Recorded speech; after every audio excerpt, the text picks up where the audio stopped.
mbaye nkuriye igororerwa rya Nyarugenge ndavuga Imageragere ikintu cya mbere nahita nkora nahita nshinga cano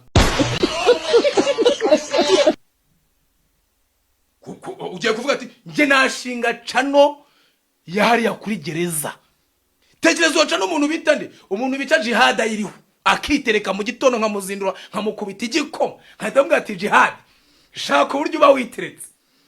nkahita nza mu gitondo akiva nkahita mbwira afata ku mavuta ati mbabarira ukubita imyandiko injira mu mwandiko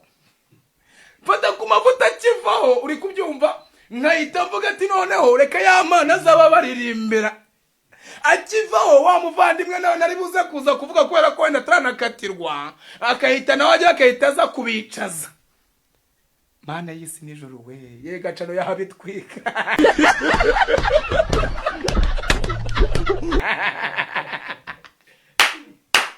bavuga ngo cano ziratwika ngewe mbaye nibereye Imageragere nkaba umuyobozi waho navuga ati n'ubundi hano hari abantu bashinzwe gukora uduseke kandi uduseke turagurishwa,